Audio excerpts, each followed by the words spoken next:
Is this on? I'm not sure. So welcome to Calculus 3 with Analytical Geometry. My name is Scott Kemp. I am an assistant professor of nuclear science and engineering, for those of you who don't know me. This is a rare opportunity to have such a wonderful official, Rose Gottemoeller, Undersecretary of State for International Security, with us today. I'm going to just turn it over to Subrata Gosroy from the Program on Science, Technology, and Society, who will introduce her bio and I think has some thanks to give to people. So with that, Subrata, it's all yours. Thank you. Thanks, Scott. Welcome, Honorable Rose Gottemoeller. Some of us know her just by Rose, but she's now Honorable Undersecretary of State for Arms Control and Nuclear International Security. So it's a tremendous position. She is the top U.S. official on these issues, so we are absolutely fortunate to have her here speak about the U.S. positions, U.S. concerns about arms control and the difficulties ahead, as we have stated in our poster. Ms. Gottemoeller was sworn in on just earlier this year, although she was acting as the Undersecretary for some time, and before that she was, of course, the Assistant Secretary. She had also a tenure in the U.S. Department of Energy, also in non-proliferation and arms control, and so she's tremendously experienced in all these issues. I will not go through her big resume. You can read it on the State Department website, and but only thing I would point out that she was the chief U.S. negotiator for the strategic arms reduction treaty called the START, the New START, which President Obama that we negotiated with the Russians. And that's actually is a good news. I don't want to steal our thunder, but that's a good news story so far in a situation where there are lots of bad news. We will hear from her on the issues of the current situation in arms control, and I hope she talks about also on the situation with NPT. As some of you who are familiar with this arms control lingo, NPT, which is a Nuclear Non-Proliferation Treaty, is coming up for a 5-year review in 2015 at the UN General Assembly, and that's going to be what is expected to be a very contentious negotiation. We just heard from Angela Kane. She's the Director of Disarmament at the UN yesterday, and she highlighted some of the problems that I think we are going to face regarding the Middle East nuclear-free zone and so forth. So I will not belabor anymore with Honorable Rose Gottemoeller's bio. I will just have to say a few thank yous before I turn the floor over to her. First of all, of course, I want to thank her and Alex Bell, who is in the State Department, that worked with us, me and Scott, in setting up the details for this kind of a meeting, which is quite difficult given her schedule and the demands on her time. So we are absolutely grateful for that. Many people here at MIT helped make this event possible. First, Nuclear Science Department for sponsoring this, STS, my department, Science, Technology, and Society, for co-sponsoring. And then a big thank you to Technology and Culture Forum here at MIT. Trish Weinman did a marvelous job in trying to put together a poster, trying to get the word out in a very, very short time. So a big thank you to Trish Weinman and Christina English for making the poster. Outside MIT, we have also people like Cole Harrison, who's from the Mass Peace Action, who put together a publicity campaign. I'm apologetic that we really expected a much bigger crowd, but the problem with the weather, I think, has had a big impact on this. Although Rose Gottemoeller and Alex flew in last night from Utah. There are other people I must mention is John Thompson, who is our colleague, the former ambassador, British ambassador to the United Nations, and founding chairman of the Nuclear Suppliers Group. John was the original contact to her office, and John had to go do bigger things with the Scottish referendum, so he wasn't here. And I picked up the baton and tried to make this happen. So thank you very much, John. Also there are a couple of announcements from MIT Russia program. Professor Elizabeth Wood is here. She's one of the faculty people involved with the Russia program, and they are having several events under their auspices on October 28th on Putin's kleptocracy, on November 13th on Stalin, geopolitics, ideas, and power, and finally on November 18th, a seminar on Kremlin propaganda, Can Putin Control It? So all of these would be of tremendous interest to Rose Gottemoeller. So without further ado, I turn it over.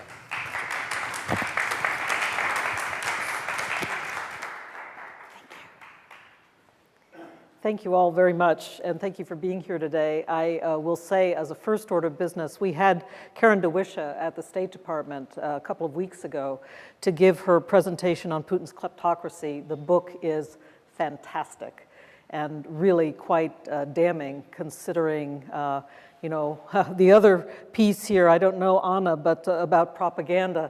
They've been very skillful in, basically hiding the relationship between Putin and the economic system in Russia, but Karen pulls it out into the open, so I can endorse at least that one, Elizabeth.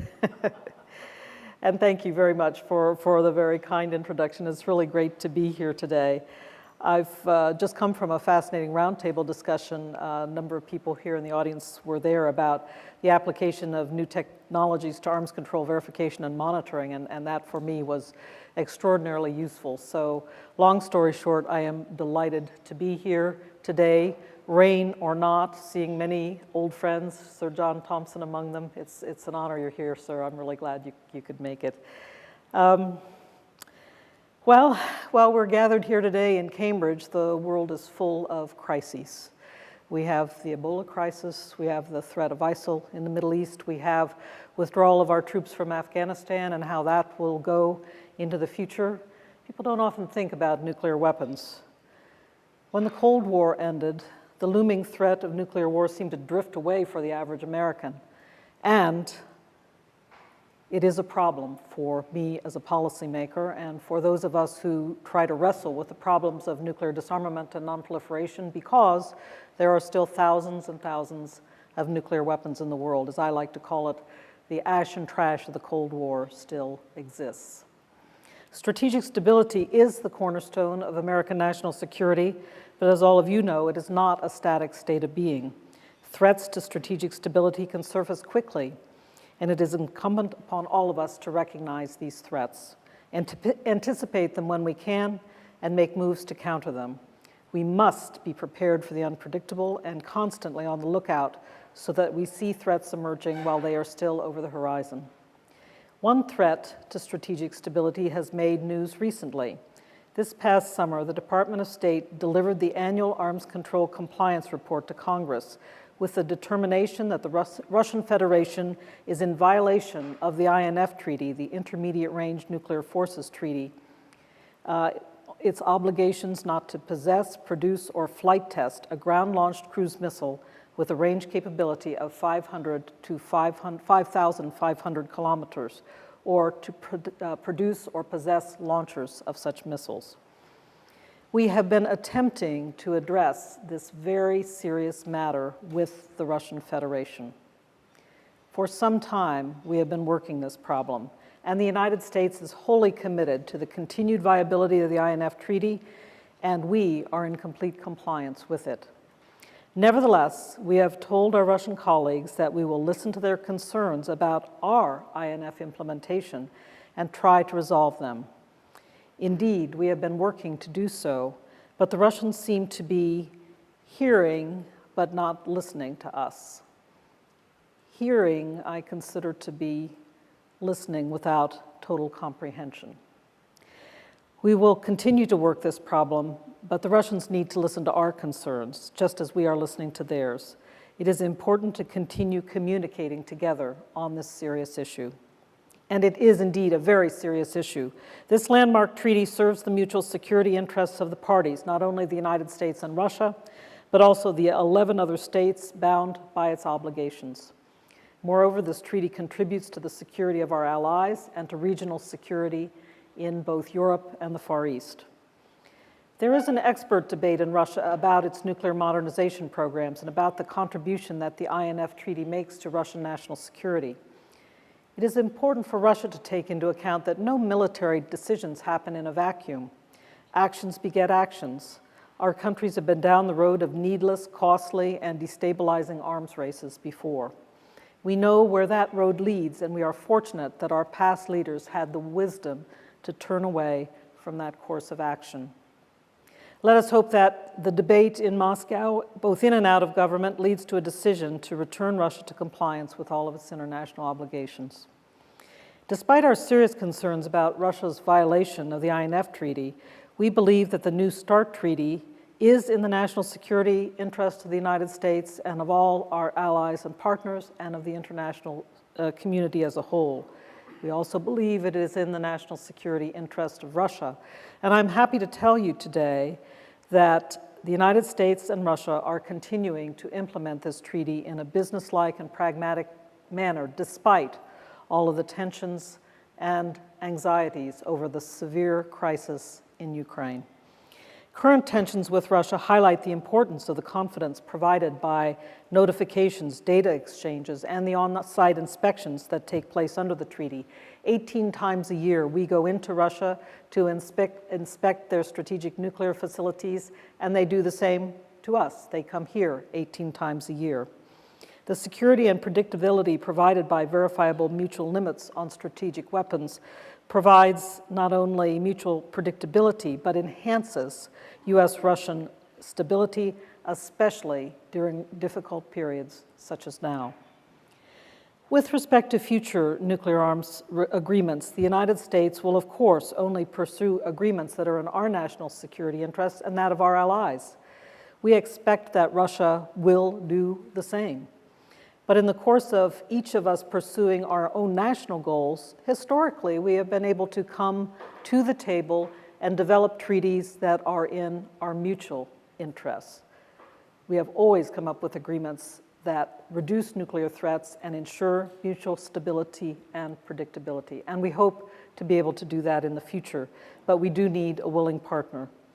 Cooperation in the arms control realm has been an important facet of strategic stability over the past 40 years, and it should remain so into the future.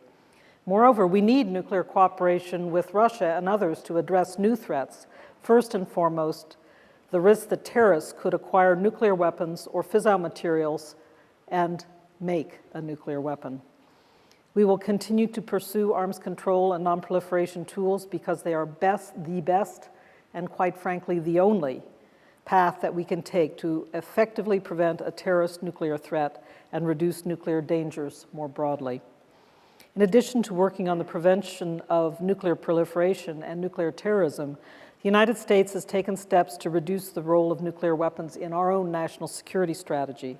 We have clearly stated that it is in the U.S. interest and in the interests of countries around the world that the 70-year history of non-use of nuclear weapons be continued forever. We are taking time now to prepare the ground for a future that is more conducive to action. That includes more research into how we incorporate new technologies and innovations into verification and monitoring. Once again, we had a very good discussion about that set of topics over our lunchtime today. We can also shape, maintain, and improve strategic stability through a variety of bilateral and multilateral dialogues, including, importantly, in the Track 1.5 and Track 2 realms. These engagements reduce the potential for misunderstanding and provide the basis for future agreements and cooperations. I'm quite a big fan of Track 2 and Track 1.5 cooperation. Track 2, of course, is expert to expert, and Track 1.5 involves some government officials operating in a non-official capacity. But I think at a time like this, such interactions are very important to the future of bilateral and multilateral cooperation. Multilateral agreements such as the Fissile Material Cutoff Treaty can also enhance global stability. The United States will continue to push for the commencement of negotiations on such an agreement, and this has been a very heavy rock to push uphill in recent years at the Conference on Disarmament. But this year, Canada has been leading a UN group of government experts on the fissile material cutoff treaty. It is our hope that the GGE and its final report will finally break the impasse at the Conference on Disarmament and allow us to proceed with the negotiation of this important treaty. We have now begun working to expand our public outreach on the Comprehensive Nuclear Test Ban Treaty. I have actually just been, during the last 3 days, to Utah talking about the treaty. As stated in the April 2010 U.S. Nuclear Posture Review, and I quote, "Ratification of the Comprehensive Test Ban Treaty is central to leading other nuclear weapon states toward a world of diminished reliance on nuclear weapons, reduced nuclear competition, and eventual nuclear disarmament. Once we brought the treaty back to people's attention, we can move on to discussion and debate in Washington, just as we did with the New START Treaty. As we consider arms control and nonproliferation priorities, we will continue to consult closely with our allies and partners every step of the way. Our security and defense, as well as theirs, are non-negotiable." Of course, you all know this. All of what we've been talking about today is moot if we don't attract the next generation to nuclear policy jobs. And that's why I've been so glad to be here today at MIT and see the range of talented students at the undergraduate and graduate level who are embarked on careers in nuclear engineering and nuclear policy overall. We need scientists, lawyers, physicists, geologists, engineers, and more to start working with us on these important nuclear policy problems if we want to make sure that this essential part of national security will be supported ably for as long as it needs to be. I wanted to say a few words about the Nuclear Nonproliferation Treaty and what is happening this year, because that topic was just raised. You had Angela Kane. She's a good colleague from the United Nations, someone we work with quite closely. And let me say a few words about how it looks from where I sit. We have had, now I would say, a successful round of preparation for the review conference that will take place in May of this year. But at the present time, quite frankly, it looks like a difficult review conference. You might have heard some of this from Angela Kane. I might have a slightly different take on why it will be a difficult review conference, however. Angela, I am sure, mentioned the difficulties of convening a conference regarding a Middle East weapons of mass destruction-free zone. Indeed, that has been a very difficult process in the years since the last review conference in 2010 to prepare for such a Mideast conference. But I feel like there has been considerable progress in preparations over the last couple of years.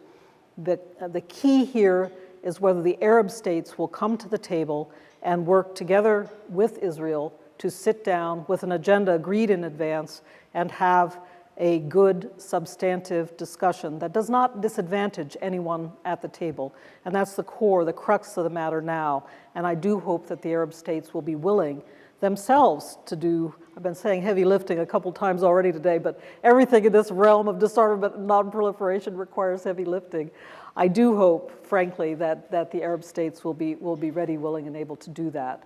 The second area that is quite difficult coming into the review conference is in the realm of so-called humanitarian impacts of nuclear weapons use. And there's a conference coming up in Vienna in early December. The conference organizers, the Austrian government, have been urging all states, including the 5 nuclear weapon states and Washington particularly, to come to the conference.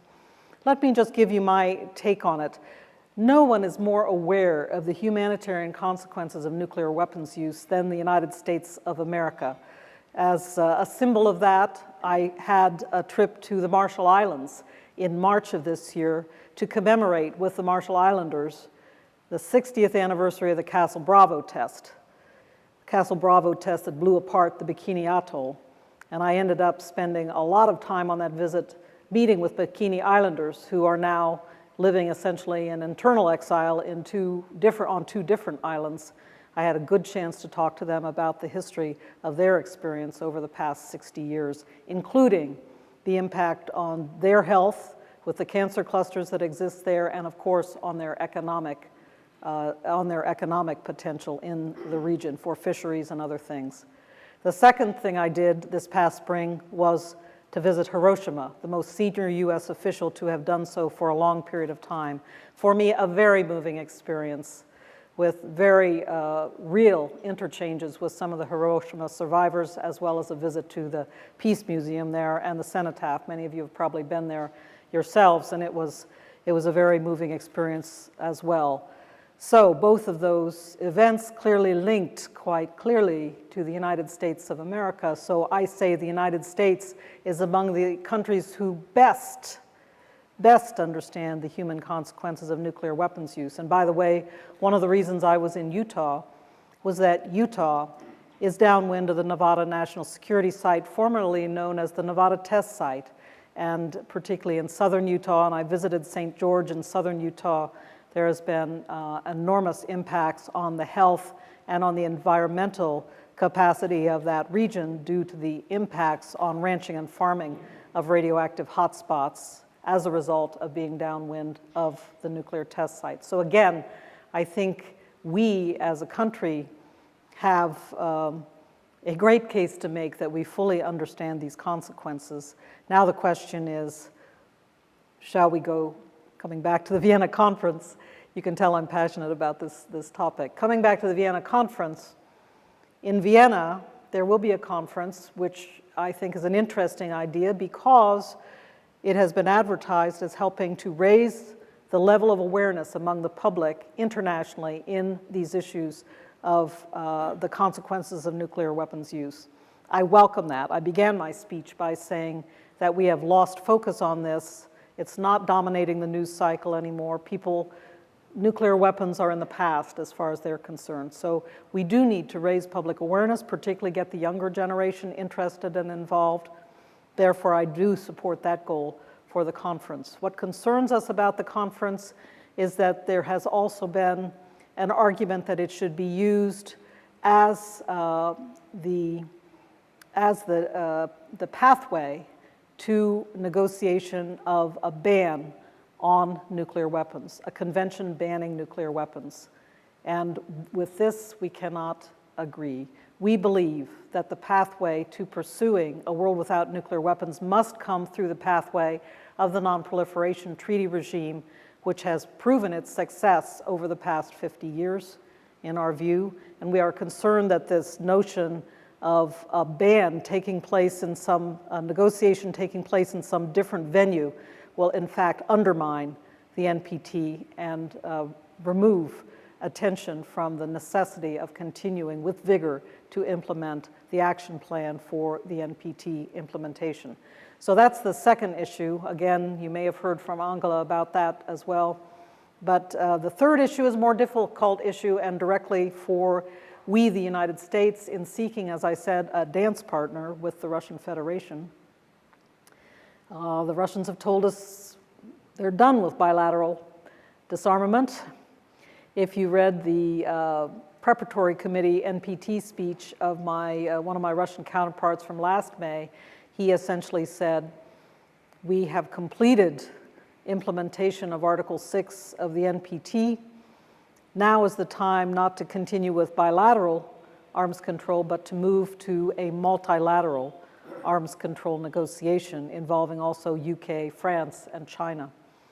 To my mind, this doesn't make sense because the United States and Russia still possess over 90% of the nuclear weapons in the world, and this is an area where we and the Russians need to continue working together bilaterally, at least through another round of negotiation and perhaps after that. President Obama has put a good offer on the table in July of 2013, the so-called Berlin proposal to reduce up to 1/3 beyond the central limit of the New START treaty on operationally deployed warheads, to reduce that number by up to 1/3. That would bring our warhead numbers, those deployed, down from 1,550, which is the number that will be deployed when New START is completely implemented in 2018, down to approximately 1,000 warheads. So it's a good proposal. I think it would make sense for the Russians, and I hope that they will take a good look at it. But that is a third issue, I think, that will affect the review conference of the Non-Proliferation Treaty, because the whole notion of this Vienna conference and the humanitarian impacts movement leading toward a ban, a negotiation of a ban convention, is that somehow the nuclear weapon states can't get their act together. So that's why we very much hope that we can resume talks before too long with the Russian Federation. Here, of course, is the grand overlay of the crisis in Ukraine and the effect that that is having on our ability to work with Moscow. But let me end on a tiny optimistic note, and that is that in core areas affecting our cooperation on weapons of mass destruction, the Russians have continued to be good partners. First of all, I mentioned the New START Treaty is being implemented. Good. Second issue I've worked on in the past year is removing the chemical weapons from Syria. 1,300 tons of chemical weapons and their precursors declared by the Syrian government to the organization, OPCW, that is implementing the CWC, the Chemical Weapons Convention. That was a successful effort that we worked with the United Nations, with the Russian Federation, and with a large international partnership. So very successful project. The third area, my colleague, Undersecretary of State for Political Affairs, Wendy Sherman, has been responsible for, and that is the so-called P5+1 negotiations on Iran's nuclear capability. We don't know exactly how that negotiation will end. It is due to wrap up in the third week of November. We will see how that goes. I can see that the technical building blocks are in place for an agreement as to whether, again, heavy lifting, whether the government in Tehran will be able to do the political heavy lifting they need to do to get to yes. I do not yet know. But I do think that there have been some clear signs that the Russians are continuing and ready to work with us on problems involving weapons of mass destruction. So I've talked a lot about heavy lifting. I've talked a lot about how difficult it can be to tackle these problems, but nevertheless, you will also note that I have some hope for the future in a number of areas. And I thought I would end by quoting one of our less well-known presidents, and that is Calvin Coolidge. He spoke about persistence. Nothing in the world can take the place of persistence, said President Coolidge. The slogan, "Press on," has solved and will always solve the problems of the human race. So with that, that is my parting advice to you as you tackle all the equations. Press on. So, thank you.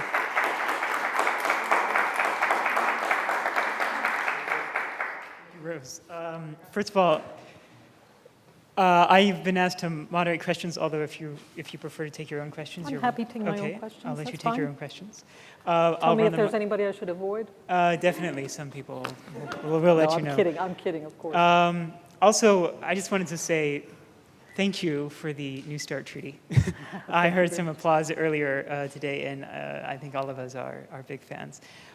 So as the sort of pseudo-chair before we break out, let me just ask the first question. Okay. Which is, what is the Russian concern with the INF Treaty?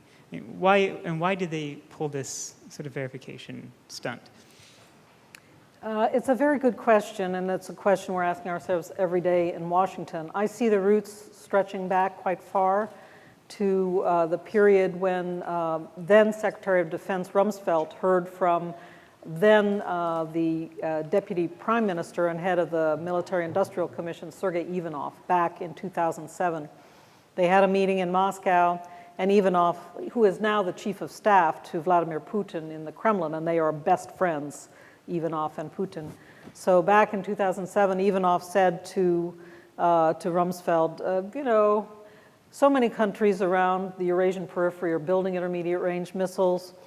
We think it's time that the INF Treaty has fulfilled its purpose, time to get rid of it.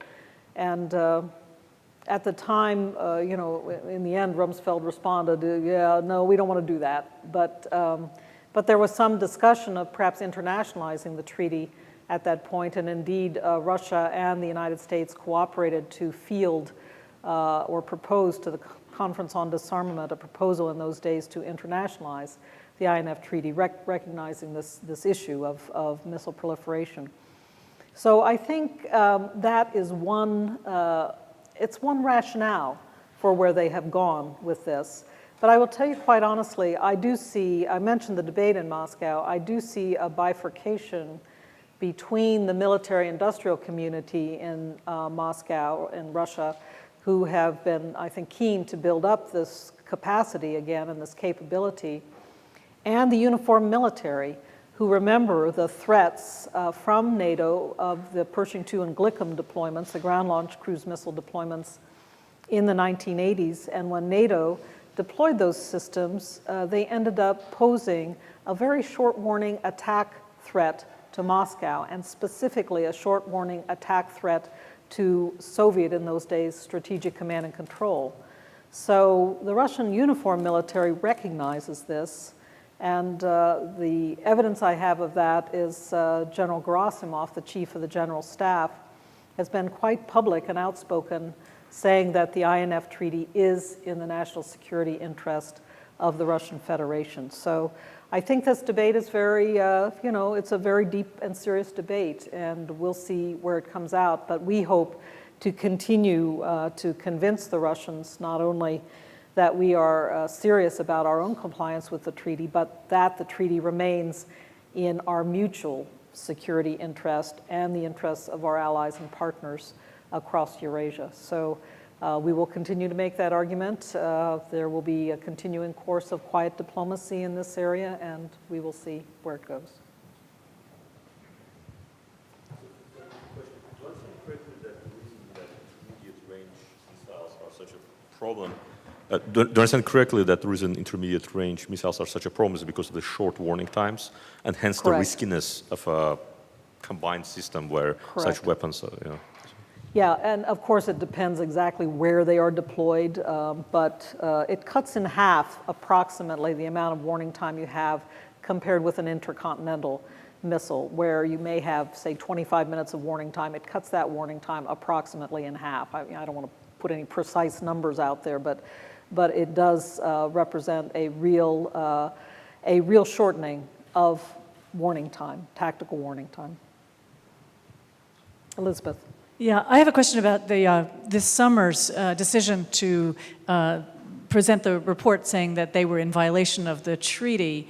And I was curious, from a Russia watcher perspective, it's logical that the Russians were going to think this was a highly political move.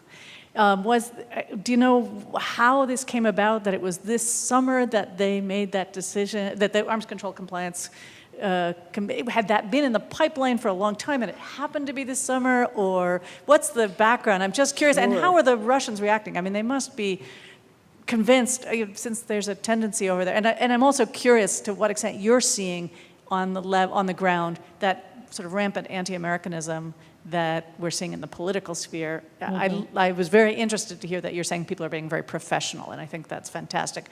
Are there other things going on as well?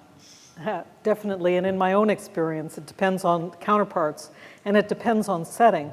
Clearly, they are feeling it in their own interest to put their own views out publicly. So anytime there is a public setting, public discussion or debate, access to the media. I was just in New York week before last for the first committee meeting, and this is the disarmament committee under the NPT and the UN auspices. And I made my speech, and that was our position, and I actually thought it was a pretty reasonable speech.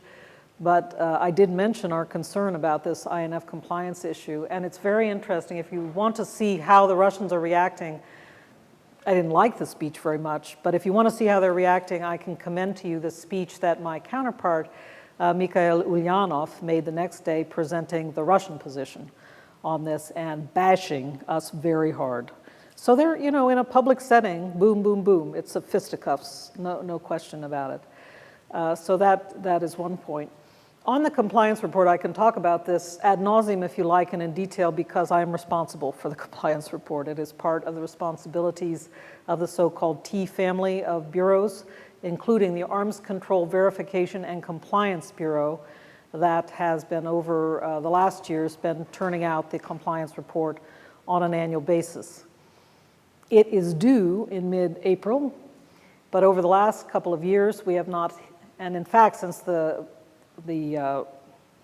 requirement was first put out a couple of decades ago to produce this report, it has never hit mid-April because it is a big interagency job to get interagency agreement to every aspect of this report that affects countries all over the world. It looks at compliance with treaties and agreements in the arms control realm for every country in the world, including ourselves.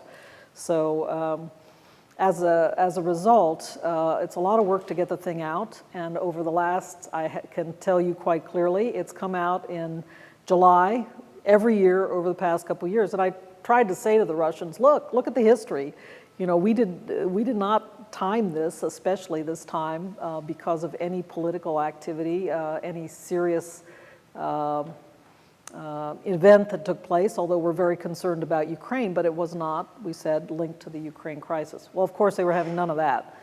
And their argument has been that it was very strongly politically motivated. But if you are interested, every year since I have been in the job, first as the Assistant Secretary for Arms Control Verification and Compliance, and then as the Undersecretary, we have turned out on an annual basis this report. So you can go back and look at all of them, which have been expressing concerns about Russian compliance in a number of areas, but finally, and INF was one of them, but finally this year we were able to make the compliance determination that they are in violation of the treaty. So I just urge you to take a look at the big picture, including the fact that it's been released pretty much mid-summer ever since we've been doing it, at least in this administration. Thank you. As you said, there are just a few glimmers, and with New START, you have this component of on-site inspections. And so I just wondered, bringing into mind the fact that the United States, the Obama administration, has been fully in favor of ratification of the Comprehensive Test Ban Treaty, yet we're in this limbo until the Senate ratifies it. So I wondered if you could speak to our own internal domestic politics and different ideas or strategies in terms of getting Senate ratification, and in the interim, what other measures you might be able to advance in order to achieve this needed, not just the ongoing success of the Test Ban Treaty in detecting things, but then if there is an issue, allowing for those types of on-site inspections that will not be able to be held until it is in force. The extraordinary thing about this comprehensive test ban treaty, as I put it at this point, discourse and debate that we need to start at the level of the public and build up public knowledge, public understanding about the value of the treaty to U.S. national security, and then we hope, you know, as we build up public support for the treaty to bring the discussion back to Washington again. But the interesting thing is that we have had in place a very effective informal moratorium on testing worldwide. President Bush proposed it in 1992. It was put in place. There were some incidences of countries testing. India and Pakistan in 1998 was an example. But for the past 22 years, the United States has not tested a nuclear weapon. So we have a moratorium in place. We are not testing, neither is any one of the nuclear weapon states under the NPT. We think it's very important to take note of the fact as we consider ratification of the NPT. In my view, we might as well, having a moratorium in place, lock in those gains and ensure that the ban on testing continues forever with a legally binding treaty basis that brings with it a legally binding monitoring and verification regime. Today we have a moratorium in place, but we have no means to monitor and verify it cooperatively. And that is a great advantage, in my view, if the CTBT can be brought into force. It brings with it not only the option of using the international monitoring system for monitoring and verification, but also for doing on-site inspection if there are concerns about an illicit nuclear test anywhere in the world. So there are, I think, some significant advantages, and really locking in that ban on nuclear testing in a way that will prevent and put speed bumps in the way of an arms race in Asia, I think is one of the most compelling arguments on the national security front for the treaty. You seem to be putting the onus on the Arab states for a nuclear weapons-free zone treaty in the Middle East, and yet they're the ones that first proposed it. All of the Arab states, as well as Iran, have agreed to it in principle. All of the Arab states, as well as Iran, have signed the Nuclear Proliferation Treaty. Only Israel has refused to sign the NPT. Israel has been balking at such a treaty of a nuclear weapons-free zone in the Middle East, and the United States has been protecting them at that. And this is the way that you're getting around a nuclear weapons-free agreement, isn't it? By blaming the Arab states and not putting any pressure on Israel either to sign the NPT or to take the necessary measures that the Arab states and Iran have already taken. You're quite right about the status of the Arab states as being signatories of the NPT, and we are very glad about that. I was making not a large-scale strategic statement here, but more a tactical statement, in that it was the Arabs who proposed this. We agreed it, part of the action plan.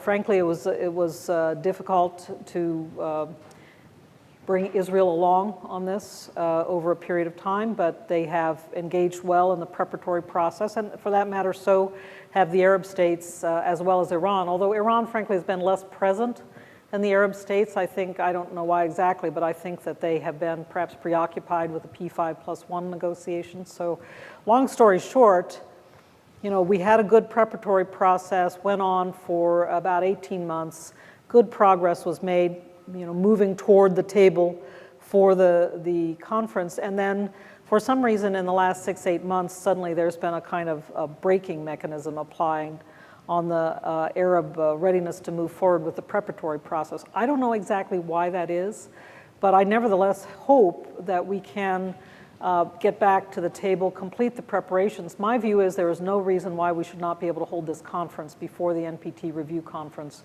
in May. All the pieces, I think, are ready to fall into place, but we do need the Arabs to engage. And it's a tactical matter. I'm not commenting on the larger strategic question. If I could interject one question, what is the role for de-alerting? Is this just not under consideration anymore? Do you see a role for it in the future? I know there continues to be a lot of interest in de-alerting, and there's been some recent technical conferences on it and so forth.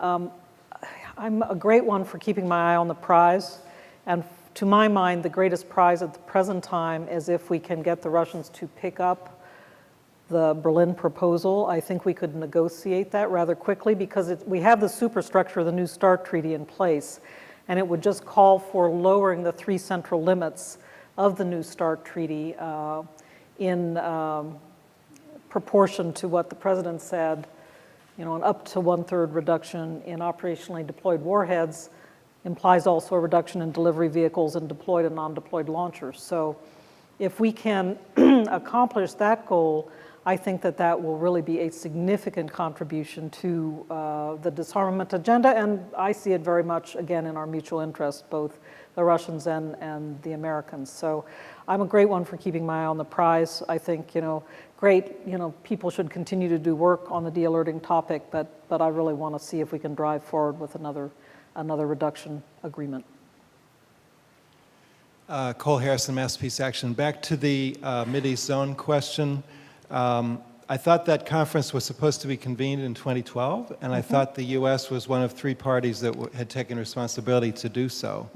So if there was, could you be more explicit about why that conference wasn't convened in 2012? In other words, if a milestone like that is not met, surely it should become public knowledge what the problem is so the political pressure can begin to build to correct it. I'm heartened that you're still working on it, but we're kind of past the deadline by more than 2 years. And would you rather it not be held at this point? No, I'm glad you're still working on it, but what happened to cause it to fail in 2012? It didn't fail in 2012. We just required some more time, and that often happens in diplomacy. That's why often in diplomatic settings they stop the clock, because it's important to, in essence, get the job done in substantive terms. At that point, we did need more time for preparation. The sides had not come to agreement, and rather than blow up the whole process and say, we're done, we can't make this happen. Everybody agreed. The UN, Angela Kane's been very active in this. The three conveners, are the depository states of the Non-Proliferation Treaty. So Russia, UK, and US are the conveners. And Yakolayeva, the Finnish facilitator, who with his team have been doing a fantastic job in moving all the parties along. So sometimes diplomacy just takes time. There wasn't any, I would say, black arts involved here. It was simply a matter of requiring some more time to bring the parties to the table. Now they've come to the table in the preparatory process, and that was a huge step forward. I hope we can continue the preparatory process and get to the table of the conference itself. I very much welcome what you've said, particularly about the U.S. readiness to press on, not exactly as if Ukraine hadn't happened, but to take advantage of what I'm convinced is a Russian first priority, namely to go on with nuclear reduction talks with the U.S. They certainly don't want to stop that. We have approaching us the difficulty that comes every 5 years at the review conference. I'm wondering whether it is out of the question to find a small project, maybe not so small, to agree with the Russians now to put to the review conference as something that the two powers, and possibly the whole P5, but the two powers at any rate, would be willing to do if other countries, and I'm thinking particularly of India, Israel, and Pakistan, but who I think need to be drawn into it. There can't be, we can't go on forever pretending that there aren't dangers from connected with all three of those countries. So that if this would be a sort of challenge from the nuclear weapon states to the non-nuclear weapon states. And I would like to suggest that one of the elements of such an agreement might be an offer to be helpful, as the IAEA has recommended, with multilateral arrangements for regional nuclear programs. That's a very extensive idea. Is it something that you've written down somewhere, John? No. Oh, all right. If you ever do, I'd be interested in seeing it. But let me just say a few words about how we have been working among the nuclear weapon states. We do have now a very detailed so-called P5 process that was one of the tasks under the 2010 Action Plan out of the review conference. And the P5, not only have we been meeting regularly now in annual conferences, but there are intersessional activities that are going on verification technology, a working group that is taking place on the margins of Working Group B at the CTBTO. There's a project that is going on that the Chinese actually are chairing to develop a glossary of nuclear terms like strategic stability and so forth, which may sound kind of boring to be working on a glossary, but when you sit down and try to define in different languages what terms like nuclear missile or strategic stability mean, you actually end up with a very good substantive discussion, and we have found that to be the case. The whole purpose is to lay the foundation in place for eventual multilateral disarmament negotiations. But of course, with the Soviets, we found, starting in the late 1950s with the Pugwash movement, it took some years. At that point, it was scientist-to-scientist interaction, expert-to-expert interaction, that would then, kind of seep in to the government interactions. But it took some time to prepare the groundwork for successful bilateral negotiations. But I think those preparations do pay off big time when the time comes. And so I see the P5 as already serving that purpose. The P5 process, because I can see that the Chinese are much more willing than when they began to participate fully in the process, chairing the glossary working group. As I said, when we went to Beijing last April, they took the initiative of hosting us not only for the conference per se, but they took us on a field trip to their center that does the data analysis that then goes into the international monitoring system for the CTBT. So in other words, they are taking some significant initiative in the P5 process, and that I think is a very, very welcome development. India and Pakistan, we work very much with bilaterally, and on these particular topics, I would say the greatest progress has come through the so-called Nuclear Security Summit initiative that President Obama launched back in 2010, the purpose of which is to minimize the use of fissile material around the world to protect, control, and account for it much, much better. And there we've seen very significant cooperation with both Pakistan and India, and some very practical efforts by both those countries. They're both developing centers of excellence on nuclear security, and I really commend them for those efforts. So it's not working them all as a piece, it's working them in separate ways and in different venues.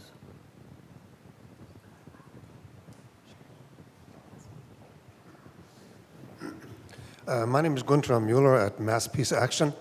My question concerns Article 6 of the NPT, which calls for negotiations in good faith to eliminate nuclear weapons.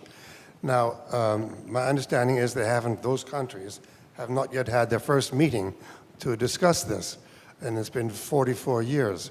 I'm just wondering, what do you think is the American government's attitude towards its obligations under Article 6? And why not hold the first meeting to talk about where the obstacles are and just to get the lay of the land, without expecting anyone to make any agreements yet, but just to see what is involved and how they might be able to get that? Mm-hmm. Yeah, that's a very good question, and I know is one that interests a lot of people. Our reasoning has been very simple. It was the United States and the Soviet Union who did the most massive buildups during the Cold War. By some accounting, former Minister of Atomic Energy, Mikhailov, stated publicly some years ago that they built 45,000 nuclear weapons during the Cold War, the Soviet Union. The United States, and we've made this number public, built over 31,000 nuclear weapons. So both of us have had an enormous buildup to contend with as we have started to reduce and eliminate, again, pursuant to our responsibilities under Article 6 of the NPT. And I frankly argue, I've done this quite extensively at the First Committee, in the NPT settings, at the UN General Assembly a few weeks ago as well, that we've actually done a magnificent job. We have eliminated from the high of 31,000, over 31,000 warheads, we are now down to just over 4,800. Still too many, but it is still way more than the other nuclear weapon states have. The Russians also have been steadily reducing and eliminating.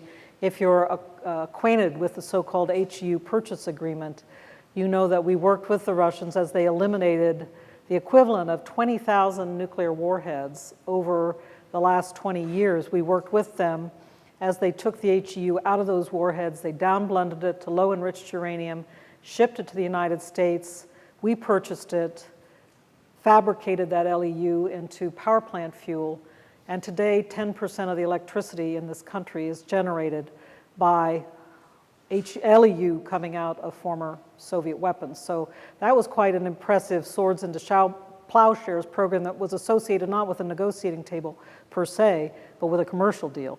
So there are different ways to go about this. That's the only message I have today. Different ways to go about this to achieve significant disarmament goals. That's number one. And number two, we and the Russians, to this day, still have over 90% of the nuclear weapons in this world. That's why I continue to say that it is necessary for us to get back to the negotiating table. At the same time, we prepare for eventual multilateral negotiations, and that's the meaning of the P5 effort to really prepare the ground for a multilateral set of talks in future.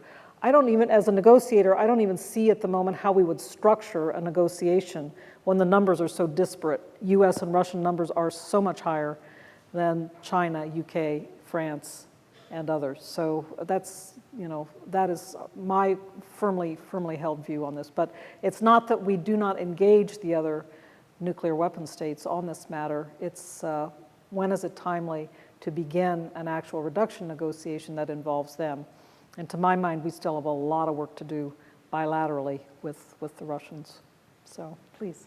I have two unrelated questions. One is, you said something very significant, that the US is not in favor of a nuclear weapons convention because we think that elimination of nuclear weapons should take place through the route of NPT, not the convention, as it is proposed and backed by a lot of countries. I was in Hiroshima this summer, and there was a big to-do about the convention that the Japanese are pushing.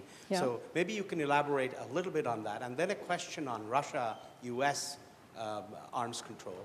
In the preamble of the New START treaty that you negotiated, the Russians did put in significant references to missile defense as an obstacle to further arms reduction. You think that's still a huge problem between US-Russia? They certainly made it a problem in the way they talked about, their belief that we would, in fact, be deploying a global missile defense system. And in fact, that has been part of the recent discourse now, as people like Minister of Foreign Affairs Lavrov have spoken publicly. They've said very definitively that they believe we are headed for a global missile defense program. And as many of you know around this room, everything we have done in the design, in the development, in the deployment plans so far, and in the funding for this program, it is a limited program designed to deal with very limited threats from Iran, for example, North Korea, and it simply does not have the wherewithal to be a global missile defense program. Now, I know the Russians are concerned somehow that, it could expand from limited to a global program. I don't see it. I don't see the budget for it. And so we hope to be able to convince them of this. We were working at that effort before this crisis erupted in March of last year. And so we hope to be able to get back to a time when we can talk to them about our assessment and our clear view that this is, in fact, a limited missile defense program with its own compelling rationale, but that we have no desire to undermine their strategic offensive deterrent. Strategic stability depends on a balance of offensive deterrent forces, and that is the reality of the situation for some time to come. Again, we want to continue to reduce and eliminate over time down to zero, but that strategic offensive deterrent balance is one that must be maintained for stability purposes. And the convention? Oh, the convention. We are concerned because it's clearly, in my view, removing this issue from the Non-Proliferation Treaty arena, where it has been worked, I think, effectively since the NPT entered into force in the early 1970s, taking it into a completely different realm of law, the realm of international humanitarian law, quite a different arena to be working these issues with, quite a different set of expertise available to it, and quite a different environment and universe for conducting these treaties. So I'm concerned about undermining the NPT regime, which I think would be disastrous also and could lead to a burst in proliferation of nuclear weapons. So I want the NPT regime to be increasingly and constantly strengthened, and that means, of course, that the Article 6 commitments of the nuclear weapon states must be fulfilled in a clear and unambiguous manner. But it also means that the other non-nuclear weapon states must be fulfilling their responsibilities to the NPT as well in the realm of non-proliferation, in the realm of peaceful uses and in the realm of disarmament themselves. So we like to say that everybody in the NPT system, whether nuclear or non-nuclear, we all have responsibilities to the three pillars of the NPT: disarmament, non-proliferation, and peaceful uses. So please. You mentioned the importance of getting the young generation involved in these issues. Has Russia shown some initiative of developing some programs and getting kind of the younger generation that's going to take it on in the next coming decades involved in these issues? Or are there maybe some joint programs? And of course, different countries have their own different approaches, so they want to pitch it to the young generation in their own ways. But are there any, I guess, planned programs that kind of try to unite the people before they get to the stages where they will be negotiating? Yeah, there are some programs out there that I am aware of. For example, Institute of the USA in Canada and its director, Sergei Rogov, every year brings a group of students. They are partnering with the University of Maryland, and they bring a group of students to the United States. I often meet with them when I'm in Washington. So there are efforts there. I know McGimo, I mentioned the Moscow State Institute of International Relations over lunch. They have a number of international programs as well. I frankly would welcome more of that, and I think it would be very valuable to bring together the new generations. There are some particular programs such as, PONY is one of them, which is a program of young experts from all across the world, including young Russian experts, more in the academic realm, but that's been a very, very good program as well. So I think, frankly, I'd like to see more of that. I think it would be good. Let me tell you a brief story, though, which I found very, very amusing. I had a very professional colleague, counterpart at the New START negotiations, Ambassador Anatoly Antonov, who's now the Deputy Minister of Defense, as many of you know. When we first started the negotiations, he and I, we'd have a couple of lunches to try to organize the work and try to get things set in place. We'd both shake our heads and say, we don't know where the young experts are going to come from. We've got all the, the older generation, very, very good, experienced people, but they're about to retire from the scene. Where are we going to find the next generation of experts to work on specifically negotiations regarding nuclear disarmament? So we both had a similar problem, and we both kind of commiserated together.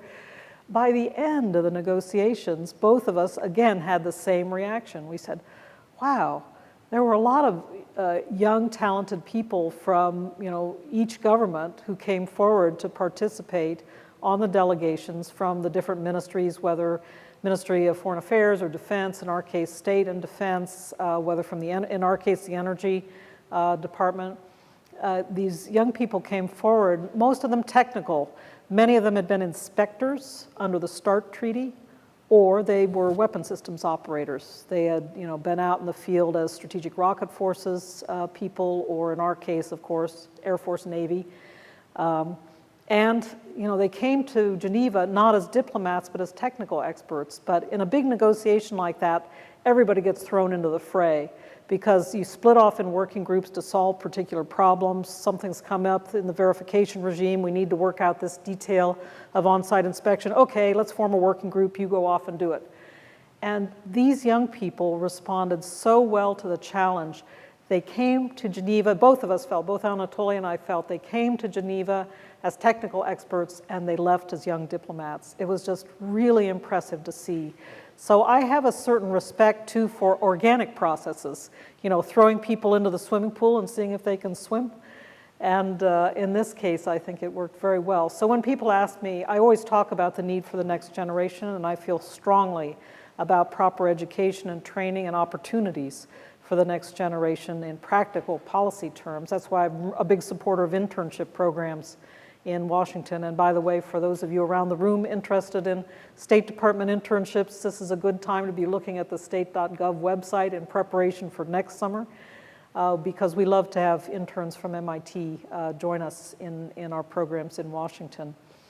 But I do think I came away from the New START negotiations in a more optimistic mood about the next generation, because I realized that the talent and the knowledge is there, and the innate ability to negotiate. So I came away feeling like when the time comes, the need will be filled. So The time has come. Time is up, all I right. promised I would release you by 3:15. So please join me in thanking again Rose Gottemoeller. Thank you all very much.